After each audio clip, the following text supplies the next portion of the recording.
Patrick. Waba wifuza kugura imodoka nziza ziva ku mugabane y'Uburayi?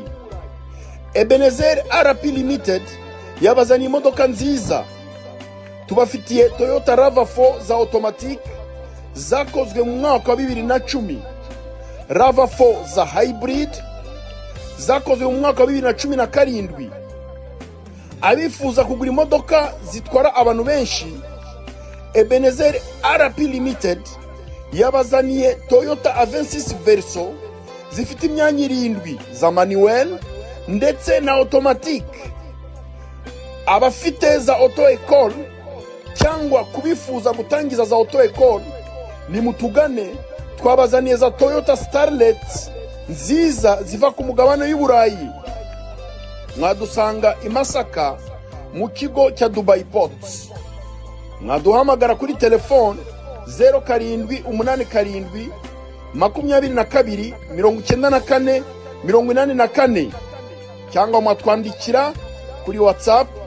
akamenyetso ko guteranya 250 78 72 29 48 kane. Ebenezer RP Limited. Twagarutse ndizera ko abantu bajya ariko fere abantu bangahe? Abantu basaga 900 na abantu 940. Dushaka kubona like zigera muri 940. Abantu bari live, turi live mu kiganiro, tukabona share mukoze mukande wo like rwose, mukande like ni inkunga ikomeye. Tuzane operation yego y'ukuntu Kabila yashatse kwivugana, ariko nagaragaza ko ari general kuko buriya ntekiza ko ari mu bagize uruhare. Ni amakuru ya Norbert, umwe mu basesenguzi bacu. Ujyuna tugira amakuru ariko wenda yesoma yagiye ati ubwo habaga inama ya African Union Addis Ababa, Perezida Tshisekedi yari Munich mu Budage. Inama ya AU yitabiriwe na Minisitiri w'Intebe Judith Simimwa. Icyatunguranye ni ikirero. Icyambere kubona abanyamakuru bitwa press presidentielle batari Munich ahubwo bari Addis Ababa, mu gihe kandi itangazamakuru risanzwe rigendana na Minisitiri w'Intebe ryo ryari rihari. Murumva aka point ka mbere. Point ya kabiri, abo bitwa abanyamakuru ba perezida ntabwo bararaga hamwe n'abaminisitiri w'Intebe. Iyo ni point ya kabiri kuri operation yo guhitana wahoze ari perezida wa Kongo Kabila, bipanzwe na perezida Ramaphosa ndetse na Tshisekedi. Icya gatatu, ahubwo abanyamakuru bitwa ba perezida babanaga n'abakomando 5 ba South Africa n'abandi 4 ba DRC, bose kandi bari bambaye nk'abanyamakuru. Icya kane, bakigera ko airport ya Addis Ababa bose bahinduye amazina aho bagiye gucumbika. Icya gatanu, bamwe mu bari aneri bagikunda Kabila basabye inzego zishinzwe abinjira n'abasohoka guhata ibibazo abantu baje bitwa abanyamakuru ba DRC. Basanga harimo abavuga icyongereza gusa, kandi mu kugenda kubabaza bitwaje bamwe mu bazi neza Iringara n'ikiruba. Igifaransa kirabananira, Iringara irabananira, kandi bitwa press ya Kongo. Mwabyumvishe? Icya gatandatu, bahise bamenyeshwa ko Tshisekedi yabikoze iharare, nabwo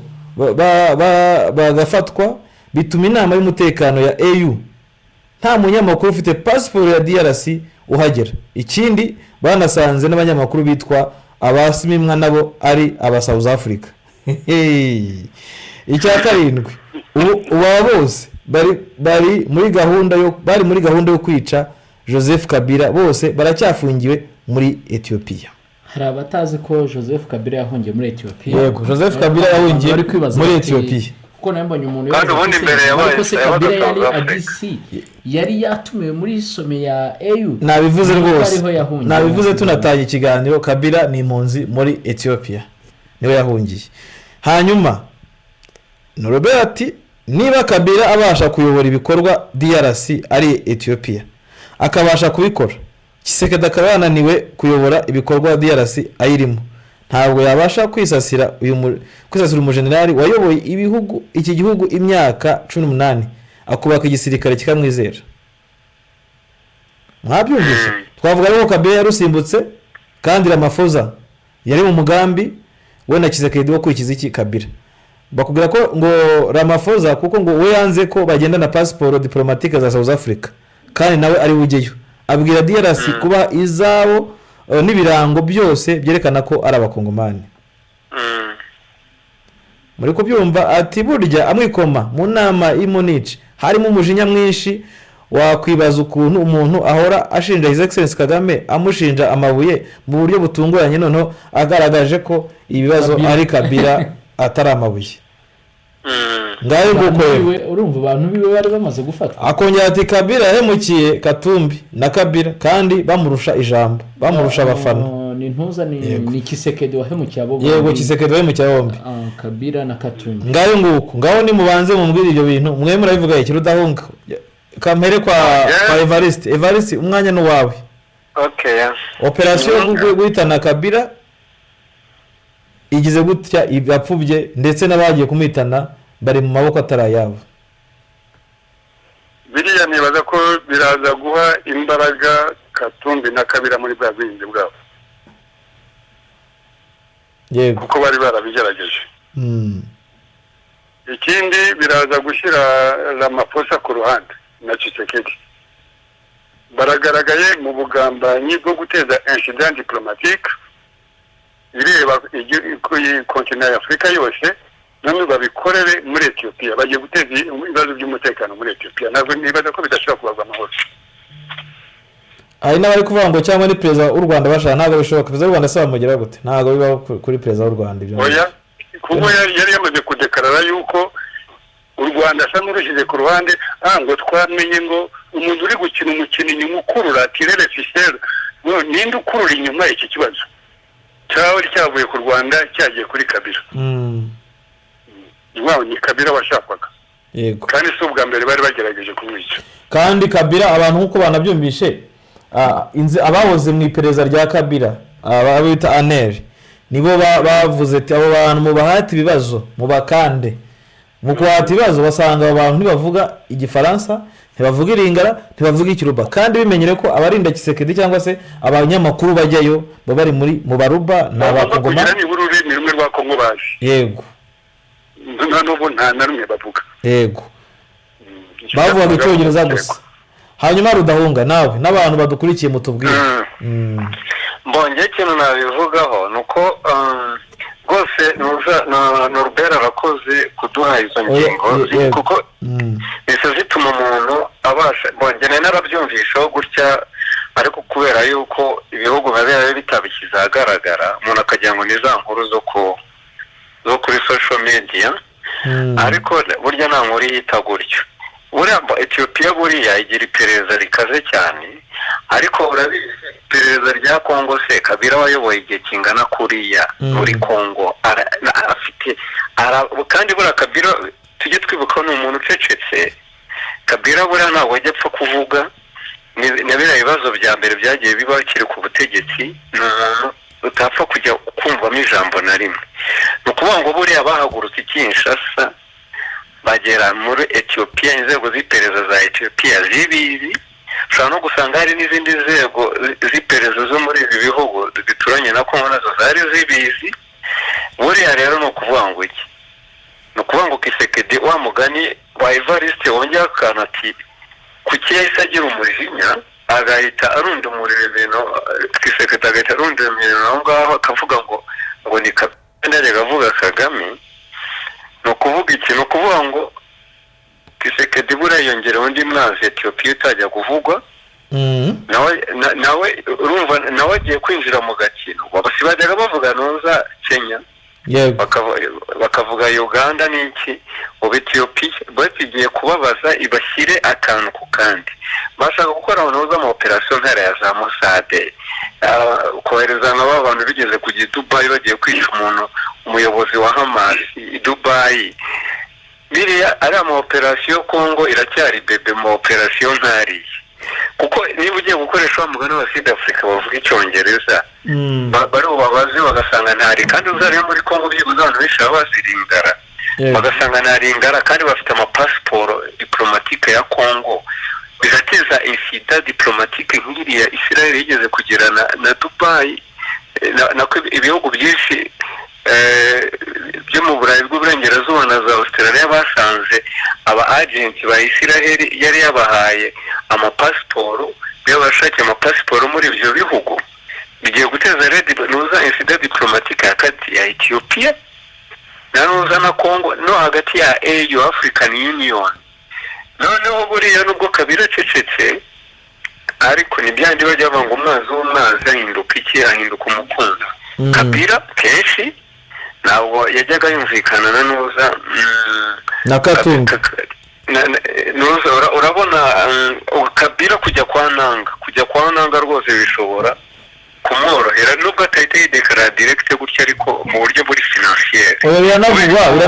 biranavugwa ko ahubwo n'ibivugwa tutahamya abantu batukurikirwa n'amakuru tuba tugenda twakira cyangwa twumva ndetse nanayabonye mu kanya rwose umuntu abimbwira ko ngo Kabila kugira ngo nangaze muri AFC ngo byatewe na Kabila ibyo nibyo abantu bavuga ikomereze ukuvuga ngo nibyo navuga ngo umwazi wenda ku mukunzi wanjye ukuvuga ngo bose bagiye kugira iki bagiye guhuza umwanzo none bazaho umuntu ashaka no kumenyesha umuntu kugira ngo amuhitane Kabila rwose twite kuki bihuriranye n'iri tangazo AFC sohoye ahubwo ubungubu muri ino minsi tugiye kwitega ibintu byinshi cyane ariko noze conclusion abo bantu barabakuramo amakuru menshi kandi bigiye guteza insida diplomatique nini cyane kuri Kisekedi ariyo mpamvu rwose diplomasi ya Kisekedi imwe yari isanzwe ijegajega iri hasi ariko agiye gutemba rwose urumva aba South Africa bawe bagomba kuzenda n'indege aho batagiye kuzagena n'ibirenge kujya muri South Africa bariya bo bazaca bariya banze guca n'uzi Rubavu ariko byanze bikunze niho bazaca niba bagirira impuhwe bazabafata n'imodoka bagende bo buririre i Buganda banyuze kuri uriya mupaka M23 yafashe Bunagana niba badashaka guca mu Rwanda ariko byanze bikunze bazagenda y'ubutaka yego Ndahunga yes tugarutse kuri iriya insida yo muri Ethiopia umuntu agerageje gusesengura gatoya ntabwo yabonamo ishobora kuvuka nanone kuri Tanzania nayo ikaba ibirimo uti gute uko mbitekereza bariya abantu niyo baba bavuga icyongereza cyo muri Congo n'icyaba cyo muri South Africa yes hanyuma Kabila guceceka kwe ni umucyo we n'umwana wakuriye Dar es Salaam afite umucyo w'Abatanzania kandi Abatanzania bamaze kubona ko Tshisekedi ari igicucu n'ubwo ari igicucu cyabo noneho yigeze nayo mubwira mugore gize abwira Tshisekedi amwera ko ari igicucu ntabwo Tanzania ishobora kuba yaramenye umugambi wa Afurika y'Epfo ikaba yaje urwara Kabila aho ari yasaba ati witonde hari umugambi urana buriya Tanzania kugira ngo igire inuza umugani n'indyarya ukuguru kumwe kwa kuri South Africa ukundi kuguru kuri muri EAC nabyo birashoboka kuko muri politiki ibintu byose birashoboka hari ukuntu njya mvuga wanakora no mu kiganza cya shitani ushaka inyungu kuvuga ngo Tanzania ubu se ko yari pare w'Uburundi ubu ubona ko bajya bahura n'ibibazo bikomakomeye bagashwana n'ibyo byashoboka buriya mu iperereza Ethiopia izakora nk'igihugu kizwi ku iperereza niho bazagaragaza abo bantu baturutse bimeze bite ariko Tanzania ishatse nayo yabarya karata nk'abantu bashaka kwisohokera muri iki kibazo kuko Tanzania nayo iri mu mazi abirerega buriya South Africa yo kutekereza Ramaphosa gusa abantu basirikare n'aba South Africa bano bakomando bari baje kwica Kabila urumva ko n'aba South Africa Tanzania yavuze iti rero burishwa ko yavuze ati nyamara uyu mugambi wanyu ndabona ntazawushobora ngewe nyene no kwisohokera mu gihugu nifitiye amatora ntazasohoka nsebye ikaba yabwira Kabila ati rero kugira ngo bigende gutya cyane kubona ko SADC iri gukorwa yakozwe n'isoni rwose mu ruhando mpuzamahanga SADC yagiye down ukurikije rebe byabaye muri Samim ugaruka hano muri EAC muri Samidiarasi byose kandi ku rwego rwa politiki urebye no ku rwego rwa gisirikare. Bivuga rero Tanzania ikeneye kuvuga iti nk'uko Evariste abivuze ifatire nibura hari imbaraga yasese urabona yasitarimo ikubita hasi nuza Sadek mu mbaraga erega n'iperereza rya Kongo niyo mpamvu nagenderura ngo mvuge ngo n'uyu ariko iperereza rya Kongo nishobora kuburamo n'ibi bihugu by'ibihangange ubona byo hakurya y'amazi ibihugu byo mu karere kuko rega Kongo yamuzwe na ruswa kuva hasi kugera hejuru ntabwo bajya gupanga ibintu nk'ibyo ngibyo kuko kwanza izo operasiyo ni ama operasiyo bapanga igihe kinini hanyuma ngo ibyo bintu bizayobekane abo bantu baba babahaye amapasiporo diplomatike nabo ubwabo batanga amakuru muri Kongo buriya none ugakubitaho na Kabila wayoboye igihugu imyaka ingana kuri gifitemo abantu nk'uko mwabivugaga ku buryo kubura amakuru ku buryo amakuru nk'ayo ngayo byakoroha ariyo mpamvu bana barindiriye kugira ngo bagereyo bahite babafata ukakiyobora n'umusirikare ukakiyobora n'umusirikare buriya bitandukanye n'abantu baba bayobora igihugu atari abasirikare cyangwa bataranyiye mu bintu bikomeye hano nk'uyu mumama wa Tanzania icya mbere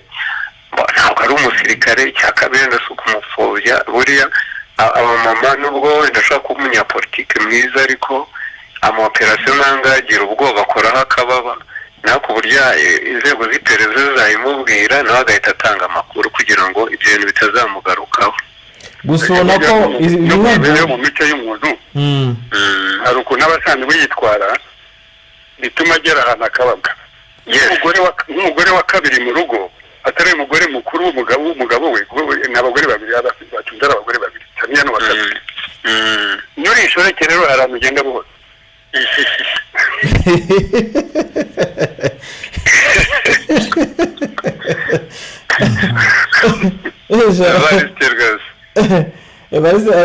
rwose rero ngaho nguko uko operasiyo yo kujya kwica Kabila yaje gupfuba